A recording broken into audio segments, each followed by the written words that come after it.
Switched On IT is proudly brought to you by Computer Troubleshooters Toowoomba West Technology Sol. Good evening. This is Barry. You are watching Switched On IT. This is the show where we talk about everything IT. Today, our hosts, Ray Sidney Smith in Washington and Doug Endersby in Sydney, are going to talk about email marketing. They're going to cover off how do you go about email marketing. They're going to talk about newsletters and a number of other things like that. So if you're into, or even if you're not into sending out newsletters and so on, and maybe you should be, this is going to be a really important discussion for you. Now, Doug and Ray are both there. Good evening, gentlemen. Good evening. Good evening, Barry. Hello, Ray. Hi there. How's it going? Hey, good. Now, I'm going to just turn this over to you now. The audience knows that you're going to be talking about email marketing. So tell us about how we go about email marketing, please. Thanks, Barry. And yes, I certainly know that all of us in the business world know what email marketing is because we're the recipient of a hell of a lot of it. And I think it's important to understand in email marketing that we don't want to be the recipients of white noise. We want to receive communications that have got some use for us, or we stop responding, or worse still, we unsubscribe. So there are clearly a range of best practices that people can apply in their communications with, from their business, and particularly in the way that they use email. I think it's important also to distinguish between, what email marketing and an email, platform is and is not, because most of us have got our own, private business email services. And, I know when talking to small businesses, a lot of people ask me about just using their own private email service as a email marketing tool. And I always advise against that because it's very important that people don't confuse mass communication with the one-to-one communication that is typically used by your personal business email. And you don't want to be in a position where your email address becomes, basically earns a poor reputation, and then you find that your own personal email to, potentially clients that you might have had a relationship with for some time, then runs into some sort of a deliverability problem. So really today we're talking about the use of an email sending platform, which is different to your own personal email service. So I think one of the first things to consider, Ray, is, we think it might be useful to send emails out of our business. Who are we going to send them to? Where does the list come from? How do we create lists? How do we actually view them? How should we consider segmenting them? What are your views on that? Yeah, so just to put a fine point underneath what you just said, which is email deliverability is so important that sending email from your normal email server will invariably cause more problems than you think it will save you money. So do not do it. I just really can't stress that enough, which is these email marketing software are designed to be able to send large amounts of email and not get you blacklisted, restricted or blocked by major email servers. They give you kind of like a credit score where they pay attention to various factors. And if you hit enough of those factors, then your email starts getting blocked by not just one person's email account, but every account that sits on that particular server. So you can get blocked by all of Gmail, you can get blocked by all of Microsoft, you can get blocked by all of any number of those kinds of major email servers if they identify you as sending that email through the wrong type of email servers. And so to your point about, and your question about audience, really it comes down to defining who your audience is in your business. And so, Doug, you have a particular type of audience. You're typically working B2B, so you're looking at businesses who are hiring Oz Hosting to, in essence, host their accounts, whether that be web hosting or file storage or otherwise, email accounts. And so your emails will be primarily set to a business audience. So is mine. Mine's dedicated to a business audience. And so understanding your audience is really the first step. And what I usually talk about with folks is start with the audience you have. Who are the people you already have on your email list? And maybe it's very few. And that's actually okay. It's better to have a few on your list, test the waters, make some mistakes, and learn from those mistakes while you still have a small audience, and not when you have grown to a size where you have now a sizable audience and the mistakes are that much bigger. And then the other side to this is that segmentation is actually really important.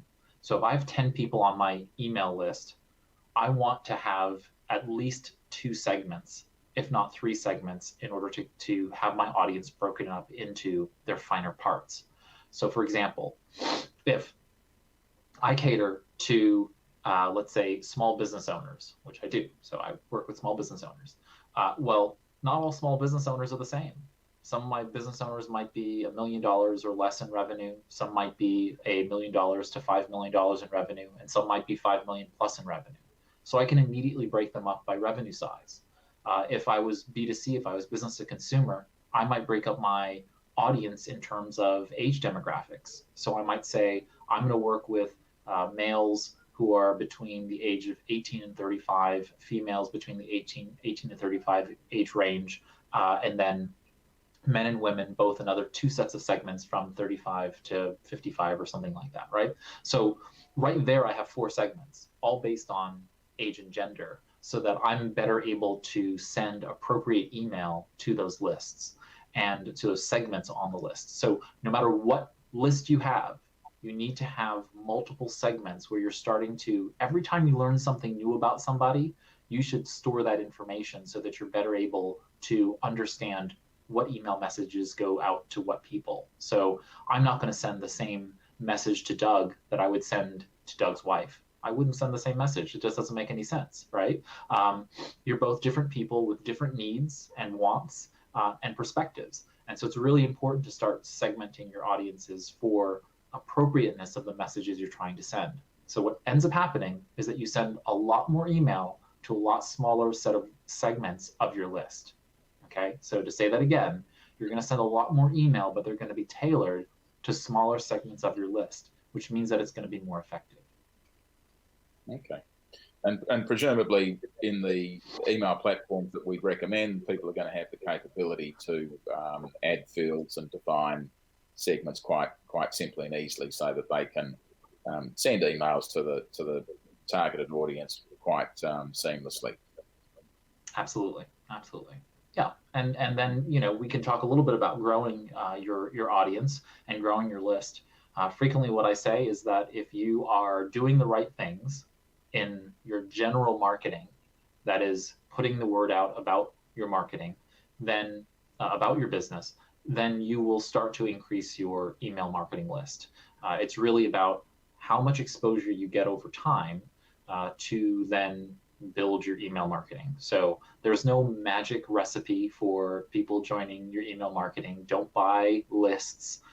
It's an organic process. The better your marketing generally is, the more people will sign up for your email list. So that then takes us over to kind of capture.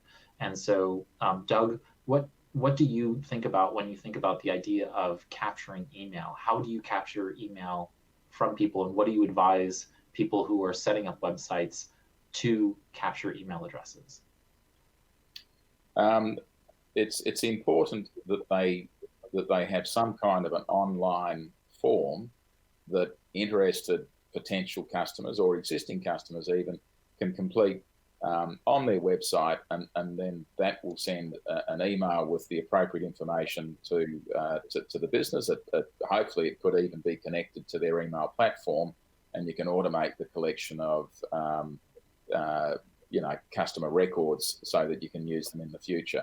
The important thing is not to have your email address just visible on your website, because that has the potential to be automatically harvested by all the bots that will be scouring every page of every website on the planet, and that will just add you to spam lists and create problems for that particular email address. So yeah, a simple online capture form. It might be, hidden behind one of those capture tools that will then enable people to complete the form. You know that it's a human completing the form and not an automated, spamming tool trying to get onto your list, and then you'll start to build the list that way. So that's one of the mechanisms. And of course, the other mechanism is just as a business in your daily interactions with your customer base, making sure that there's some discipline in there where you're capturing email addresses and adding them with the appropriate segmentation fields to your overall email marketing list. Absolutely. And so I always look at it from the perspective of what's the value that you can provide through your website or through other vehicles, whether that's social media syndication, content that you're putting out there on social media, to give to people in exchange for them adding themselves to your marketing list. And by doing so, say that you create a checklist for your industry. That checklist now provides a value to that person, and in exchange for the value, they're going to give you their email address in the hopes that by nurturing them through email marketing, they will become a client. They'll become a customer in some way, shape, or form. And so what is something of value that you can create that's a tangible, digital, tangible good that you can create that you can then give away and create what's called sometimes a lead magnet, and design that so that when someone signs up for your email address, with their email address, you then deliver to them that digital, tangible item, so that they can then, walk away with it. And I really mean it from kind of a digital downloadable item, not just something that is, embedded somewhere like an embedded video. There's actually something much more powerful about someone downloading a file to their system and owning it now, as opposed to them just having and getting access to something. I see this all the time with embedded webinars or embedded videos. These marketing folks will embed a video on their website, and it doesn't actually convert as high because that person doesn't have that remnant, that artifact that now lives on their computer. And so 6 months from now, 9 months from now, when they're cleaning out their downloads folder, they're going to happen across that item in their downloads folder. When they do a search of their system, they're going to find your download in their system at some point when they're searching for things. That level of it now living on their computer is kind of like malware, but a good kind. It's that level of now being inside the system that you don't get if you just have something embedded on your website that someone may never come back to again. So making sure that it's downloadable and that you can actually save it, the consumer, the potential buyer can save it to their local system is actually really important. Yeah. And so examples of that kind of, digital asset would be a white paper, I imagine you're referring to there. Yeah, or even a video. Say that you recorded a webinar. Make the webinar downloadable so that they're capable of downloading the actual video file or an audio file, or say, just a very basic example. If you're a business lawyer, you might put together a checklist of things to help a startup start their business, or a list of your, do IPR in the legal space. You might set down a list of things that people should pay attention to when they're looking at trademark and intellectual property type issues. That's just a simple PDF. You make it in a Word document, you print a PDF, and now it has your contact information on it, on your letterhead, with your information on it, whether it be a checklist or a high value document. It could be a short ebook or a guide.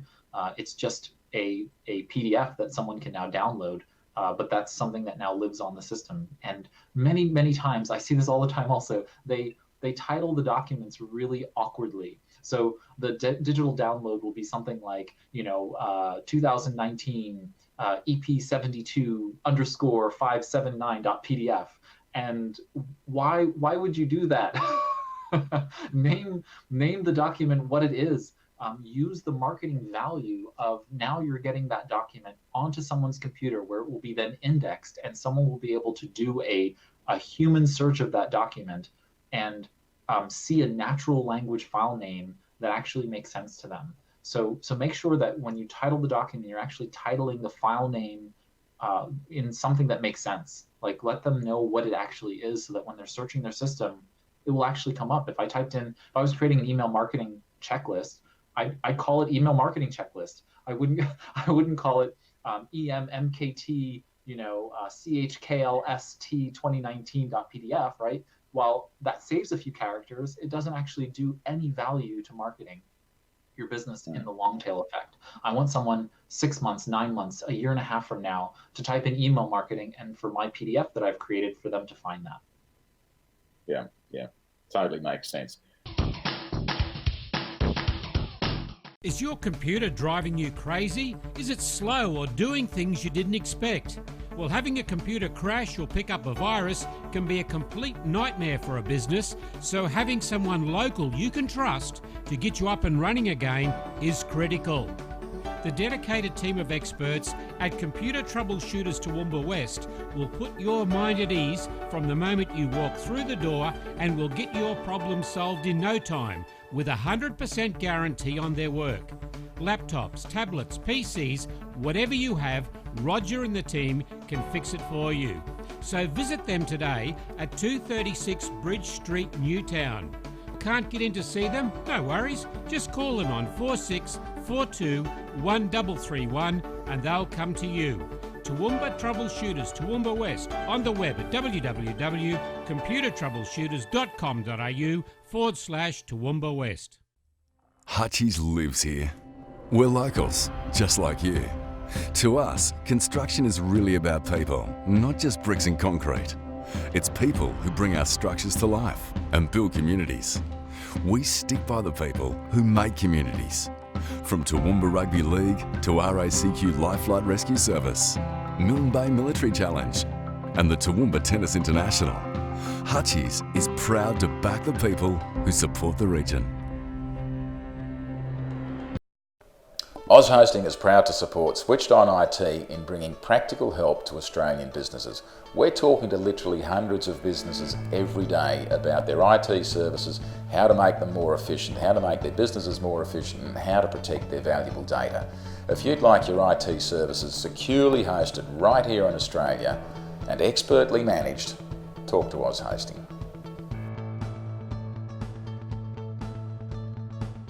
And in terms of the, let's address now the different platforms that people can use to do this. There's lots of them. From your perspective, what should they be looking for in an email marketing platform? Should I look at HubSpot, or should I look at there are ones that I know I've used in the past, which is MailChimp and Campaign Monitor and ActiveCampaign. They've all got different pros and cons. What's your feeling about them?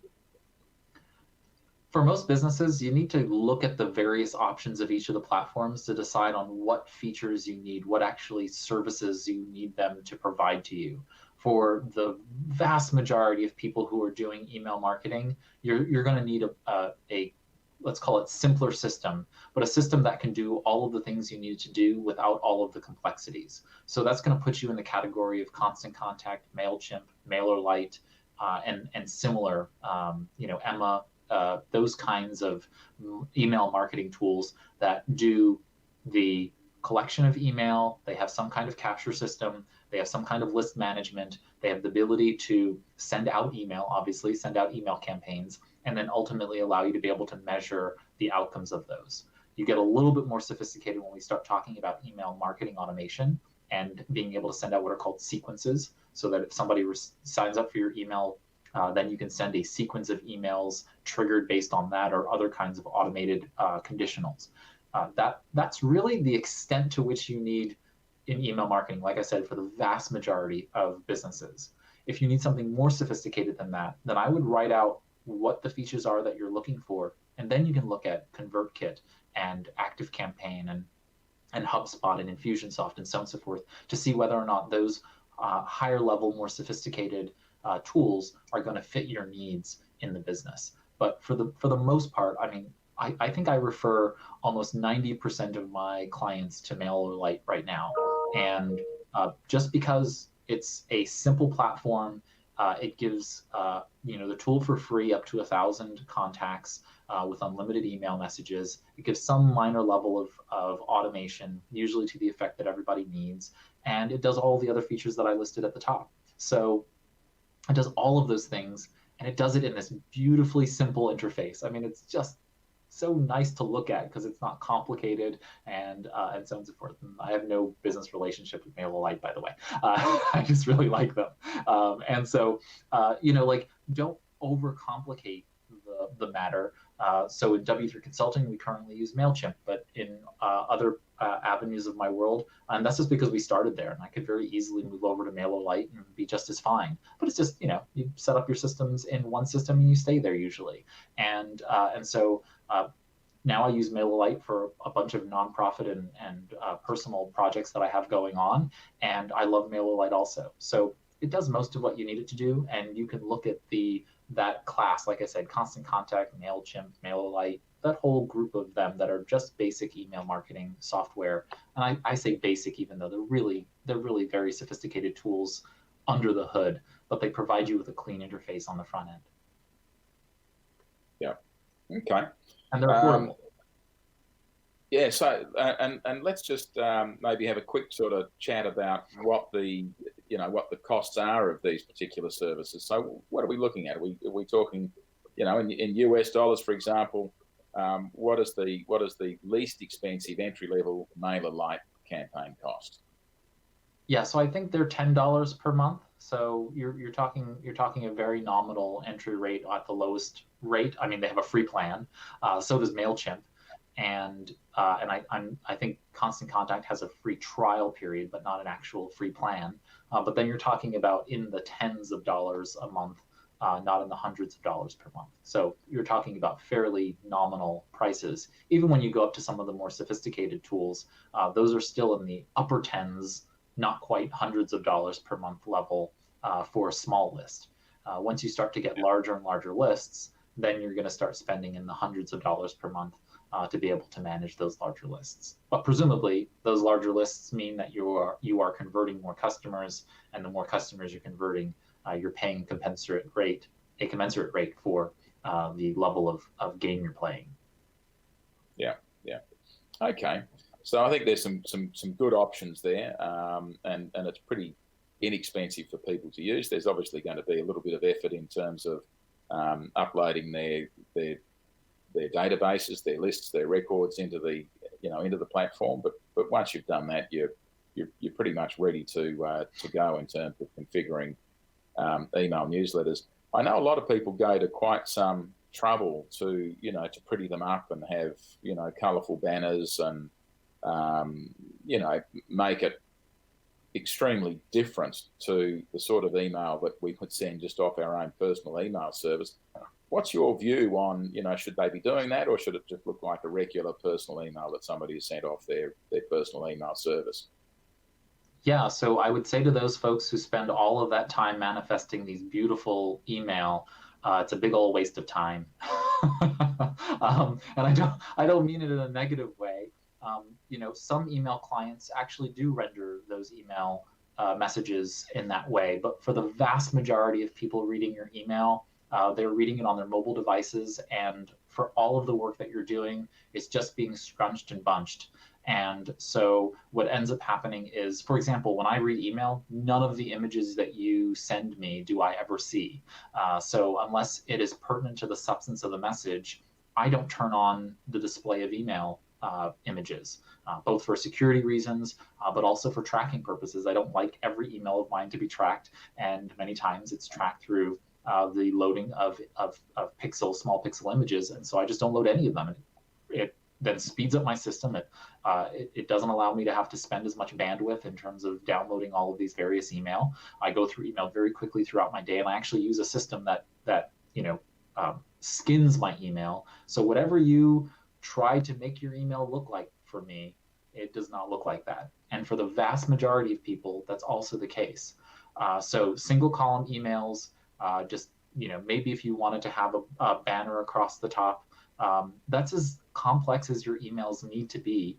If you have multi-column, just know that on a mobile device, that's typically going to take the 2 columns. And let's take it over to the screen there. If you have 2 columns, it's going to push the columns underneath one another, and so then they're going to be stacked. And so all of the work that you're doing to create this structure in email many times gets overridden. You're choosing fonts that are going to be overridden by the email client. You're choosing colors that are going to be overridden by the email client. You're using all kinds of styling, just structured styling, that's also going to be overridden by the email client. So for the vast majority of what we call email accessibility, writing email in a way that's going to communicate the right message substantively to the most people, try to make your email structures as simple as possible, high contrast, and not putting in a lot of images that are not related to the substance. So I don't have a problem with having a header in the image, header image in the email message, but then any images that are in the body should really be appropriate to the content. They should actually be substantive to the message, not just placed for aesthetic purposes, because it's email. It's not it's not an art form, and ultimately what happens is email deliverability goes down the more images that you put into the system, because the longer that a mobile device needs to render those images, people get very finicky or just impatient, and they'll pass by your email if they know it's going to take them a long time to get it downloaded. Yeah, I think that's good advice. So the key component is the words and how relevant and important they are to the audience that you've selected for that communication. Absolutely. So that gets us down to thinking about the different types of content that people use and how we measure the effectiveness of that content. Do you have some guidelines in terms of what we use an email marketing platform for? Yeah, so I always structure at least a starter email campaign. When I talk to clients, I always say, okay, if you want to start a basic campaign, it should have 3 fundamental units. Those 3 fundamental components are some kind of introduction that talks a little bit about what's happening in the business.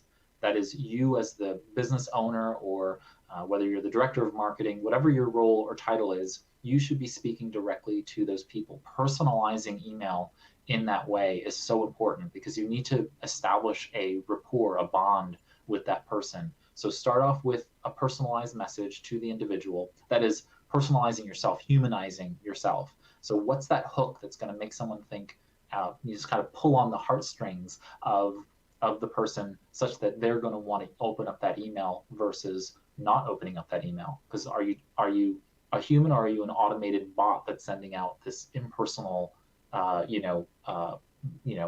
text?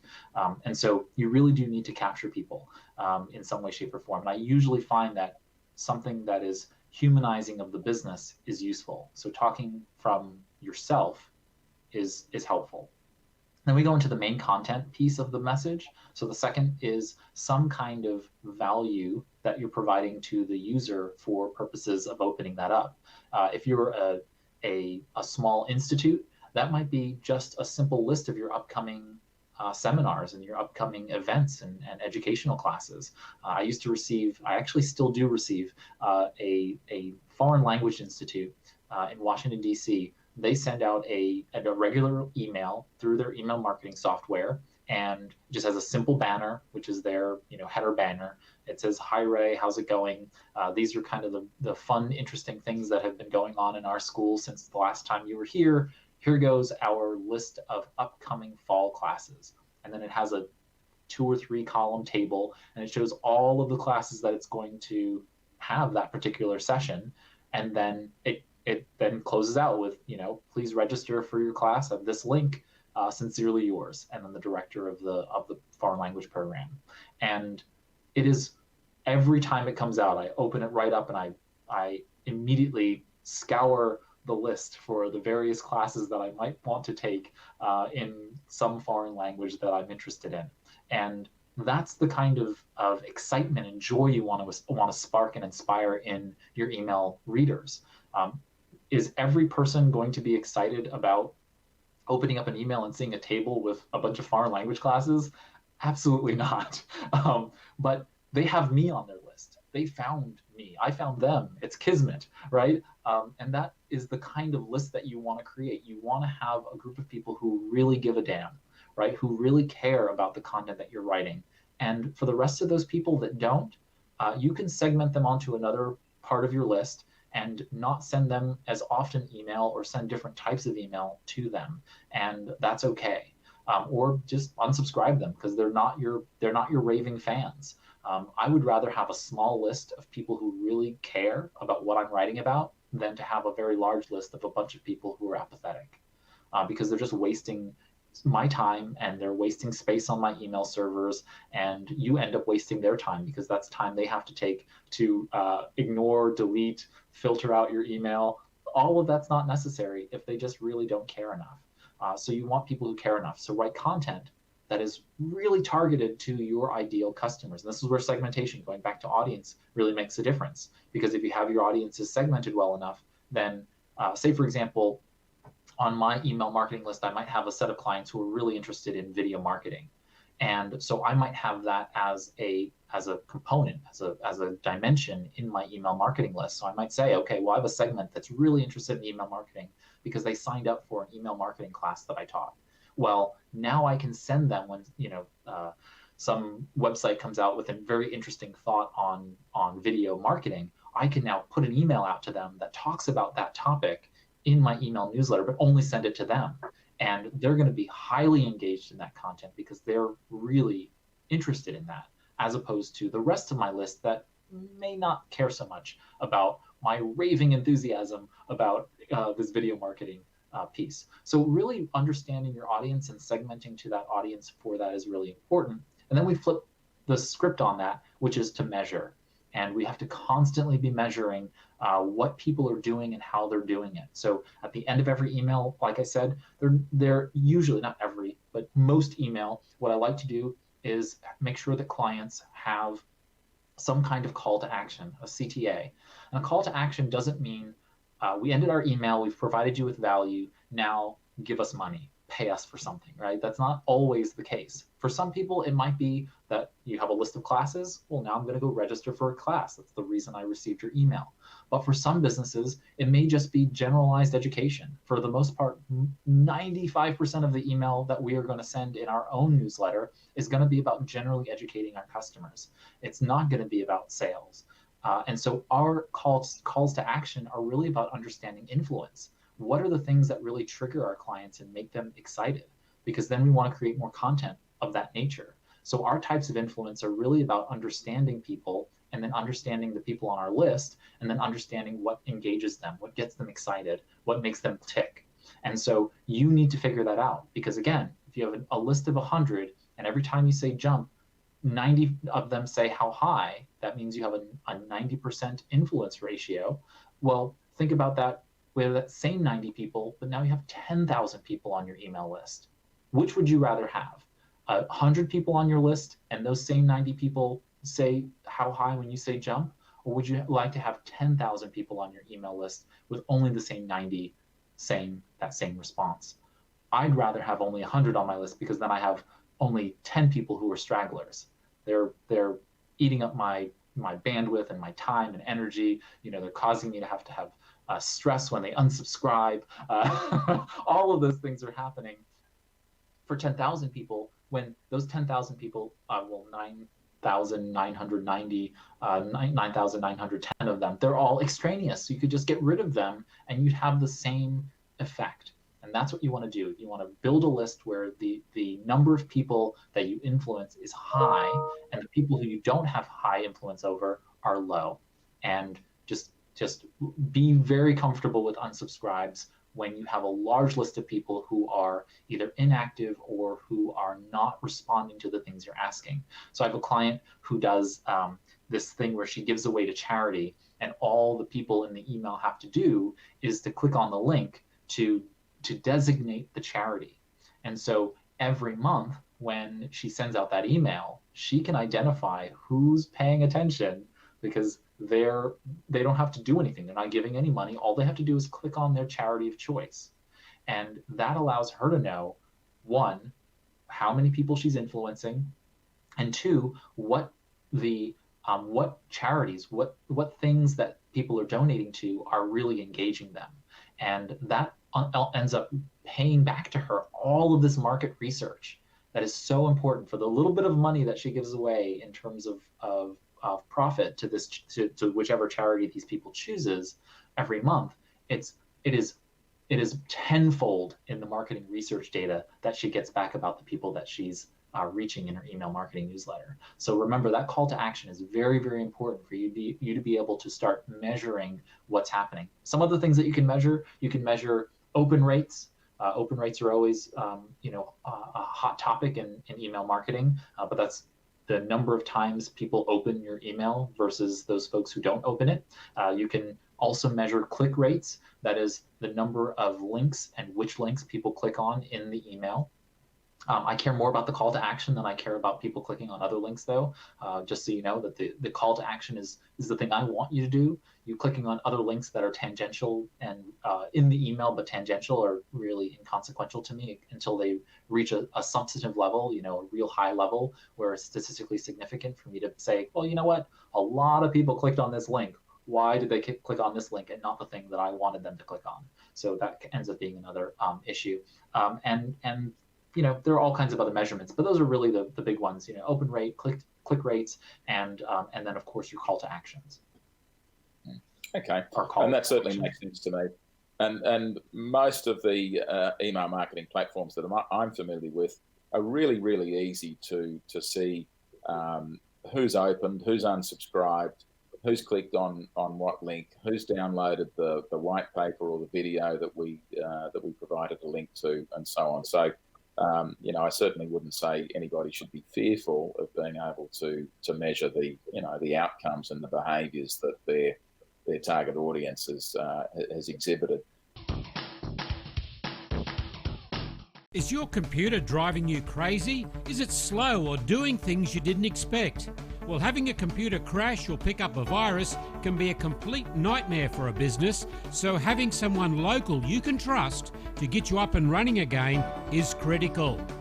The dedicated team of experts at Computer Troubleshooters Toowoomba West will put your mind at ease from the moment you walk through the door and will get your problem solved in no time with a 100% guarantee on their work. Laptops, tablets, PCs, whatever you have, Roger and the team can fix it for you.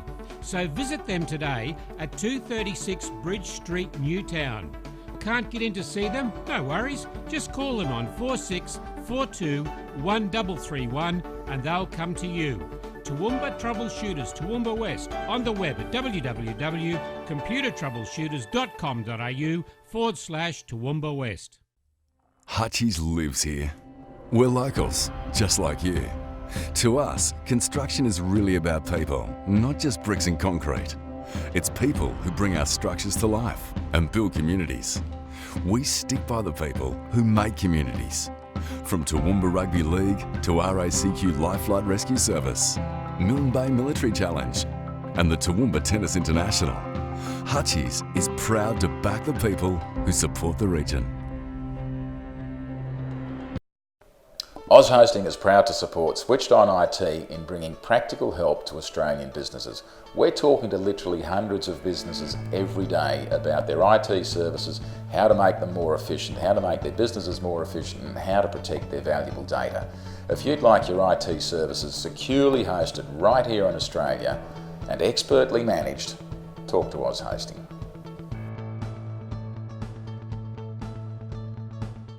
I guess the next question then is, having decided that we're going to send information that is always useful, so we've always got an end in mind. We've got to your point at the start of the program, it's all about sending out an email marketing communication that is going to influence the target audience in a particular way. And I think it's great advice that you say it's not necessarily going to be, click to buy.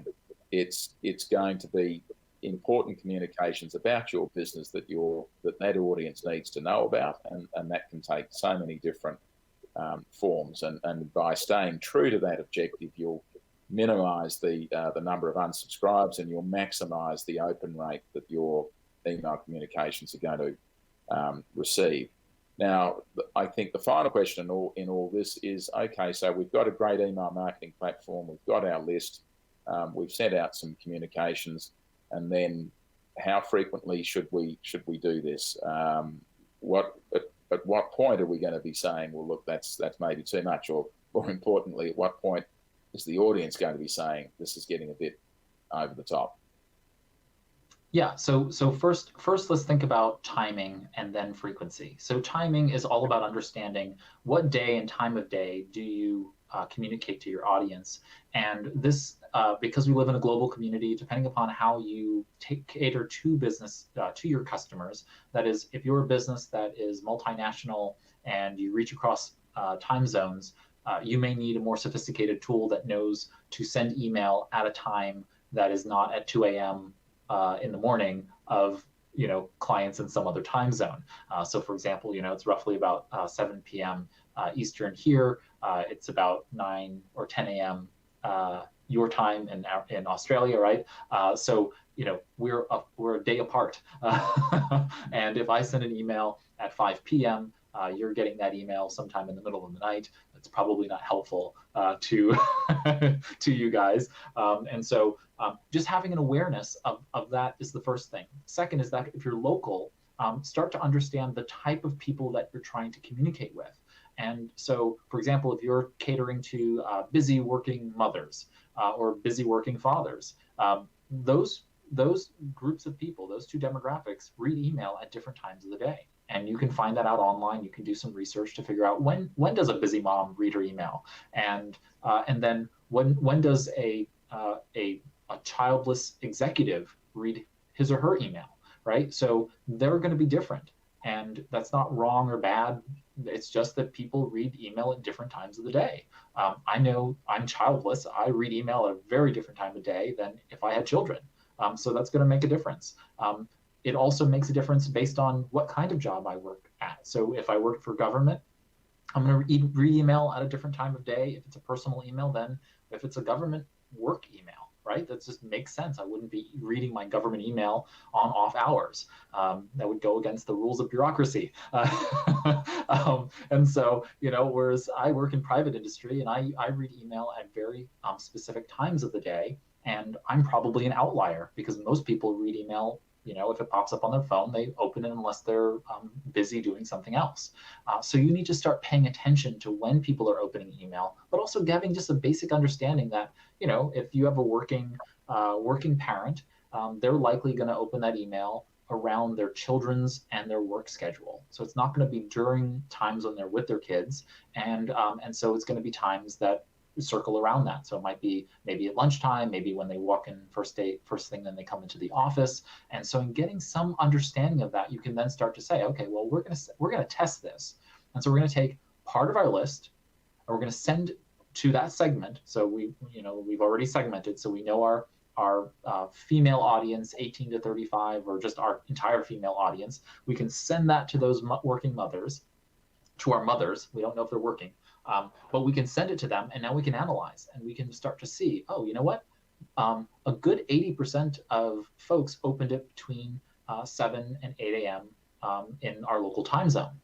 That's a huge, data point that you should pay attention to, because now you know that those people are opening their email. We don't know whether they're working or not working now, right? We really don't know, but you can ask them, again, persuasion, influence, ask questions and see what they answer. But the reality is that we now know that that's a really good time to send email if we send it first thing in the morning, right as they're probably getting up in the day.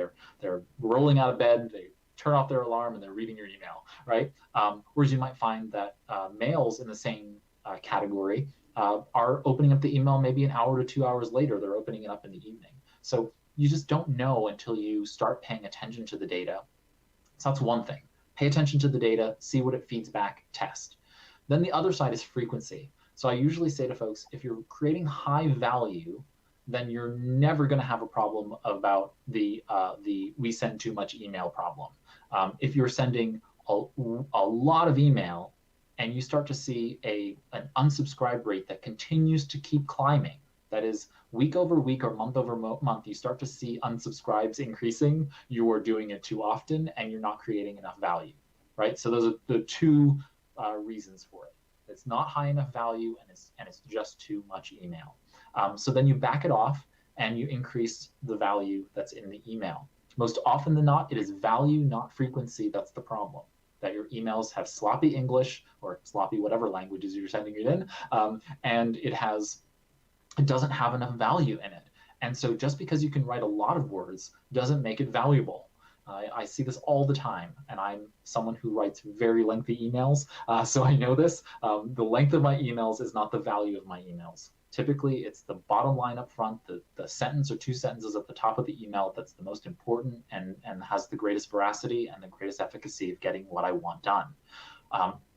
Learn to figure out what the value is in the email. Why is the person opening up your email? And that's the thing you want to provide email after email. And so most people, when you say sending out an email newsletter, they think weekly, monthly, quarterly. And so one of those is going to be your right fit for frequency, and you just decide on which you can do at the highest quality level that you can do it. So what that ends up being is, for most of my clients, that ends up being about monthly. Okay, so if you can do it monthly, some of my clients do it 10 times a year, so they actually do it without sending it their slowest months of the year, because those are months that are just kind of losses. So they choose to skip those months. If you're in real estate, you might decide that you have to send out a daily or a weekly email because you're sending out new property listings and you're updating people about the market, and the people who are on your list are much faster going to leave your email list. So the people who are coming on and off your list are much more often, and so therefore the people who are coming onto your list are on it for a short period of time, but they're expecting a lot of communication from you because they're learning about new property listings and so on and so forth. And so that list ends up being high frequency and timed at a different time than, say, your generalized marketing list of the people who are interested in your real estate brokerage as a whole. So just keep those pieces in mind, and you'll come upon the right both frequency and timing of the emails being sent. Yeah. Okay. Makes a lot of sense. Well, look, I think we've covered a lot of bases there in terms of using email communication, effectively in a business. In summary, I'd say it's all about having relevant and compelling content, making sure that it's the top of the email, making sure that you segment your lists, and there's a rich variety of email marketing platforms that, for most businesses, they're going to be very, very affordable. I think at this point, Ray, I might just ask Barry if he's got any further questions about using an email marketing platform and email communications. Yes, thanks. Thank you, gentlemen. Ray, I do have one question particularly. I have a client who told me the other day that she's in a generation that doesn't like to read. How do you mitigate the modern generation that doesn't like a lot of words? Do you send out emails with dot points? How do you deal with the way you lay out content so that people are actually going to read it and not say, oh, this is too much, I'm just going to ditch this? Yeah, so it really depends on is email the right communication platform for her audience. Don't try and push a square peg into a round hole. I think that collecting email, no matter what business, is important, but that doesn't necessarily mean that a newsletter is the right and appropriate communications channel for her. She may be better off using something like WhatsApp Business or Facebook Messenger to create strategic pushes of messages out to people in a platform that's going to be far more conducive to the way in which they communicate. SMS, text message, WhatsApp Business, they both allow you to, in essence, send out content-based messages and content marketing-based messages in a way that perhaps this generation that she's trying to reach is going to be most conducive to receiving. So the big question is she communicating with the right audience, with the right medium? And it sounds to me like there isn't a right fit there. And so I don't know. It would require looking at the data, right? This is why we measure. So if she's getting a return, it's just a low return, then she needs to up the value, which may mean going against what I said before, right? None of these are strict rules, other than you have to use email marketing software. Don't use your email client. But everything else is not a rule, in the sense that you want to make sure that you're paying attention to the data, and that if she needs to, maybe she needs to use more visuals to be able to teach people things, which means in the email, instead of it just being text, maybe the bullet points lead people to a YouTube video or to an Instagram story, or to an Instagram video or post that explains things, or IGTV. Know how to call people to action to the right places that are going to engage them appropriately. And what I'm hearing is that she's experiencing some struggle with the medium, the channel, because she's not giving them ultimately the value where they want the value. So I don't mind being told via email. I happen to be in a generation that loves email, but if I was not in a generation that loved email, I'm in an older generation that loves email. But if I was in a younger generation that didn't love email, I still receive it. I'm still reading the email. So don't nobody get false information that people are not reading email. Children are using email less. That's just because they're capable of chatting with friends via these messaging apps at a much higher and easier rate. But they still have email addresses and they're still receiving email. And when they do, it just has to be tailored to the content that they care about. So if it's tailored in such a way that it leads them to the content, then the email was successful, right? The call to action is go check out this content that I have over here on Snapchat, or this content that I have here on Instagram, and then convey the message in the appropriate medium. But don't give up email because it's not producing. Give up email because it's absolutely the wrong fit, because most of your audience is already following you somewhere else and you can communicate the same message. But if you can't communicate the same message, then use email to strategically lead people to the messages where they're best going to receive it.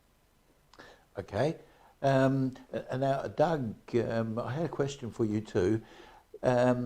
You were talking before about not using your personal email for sending out mass emails. One of the problems, apart from the fact that you're likely to get shut down, one of the problems with sending emails from your personal email is that you can't actually personalize them, can you? No, it's really not possible to personalize them. And one of the things that I didn't mention as well is that most business email services also have quotas and apply throttling to the sending of emails as well. So people might feel as though, oh look, I'll just sort of knock out a couple of thousand emails to my to my contacts list, and it's it's not personalized. They might be sensible, and they'll put all those email addresses in the VCC line, so they haven't exported their contact list to 2,000 people. Because that does happen quite a bit. We've all got those. But also your email service, and we absolutely do this. We set a quota in terms of the number of outbound email messages a mailbox can send per hour and per day, and it could take quite a few days for all of those emails to actually get through the outbound filtering system. So it's not doing what you think it's doing, and particularly if it was a time-bound offer, respond by close of business today, then you've just wasted your time. Yeah, and there's nothing that ticks off a business owner faster than seeing that my email address has just been sent out to 1,000 people and they all know it now. Absolutely. Yeah. Okay, that's terrific. Thank you. This has been a really important discussion, and I think that we'll have, hopefully we'll have a lot of people out there who'll say, oh, I need to get on and start a newsletter or start communicating with my client list better than I am. This show is going to go to air at some new times now. We're now going to be showing this on a Tuesday evening, and it's also going to go to air on Sunday morning. So the same show is now going to go out twice. So if you happen to be watching this now and you're watching it on a Tuesday, don't forget you can see the repeat of this on Sunday morning as well. Thank you, Ray Sidney Smith and Doug Endersby. This has been a good discussion. We'll look forward to seeing you again next week. Thanks, Ray. Thanks, Barry. Thanks, Doug. Thanks, Barry. Take care, everybody. All right. This has been Barry for Switched on IT. You've been watching Doug and Ray discuss email marketing today. If you've got any questions about this that you would like to ask, send us an email. We'll get that information on to Doug and Ray, and we'll see if we can answer any questions that you've got. This has been Switched on IT.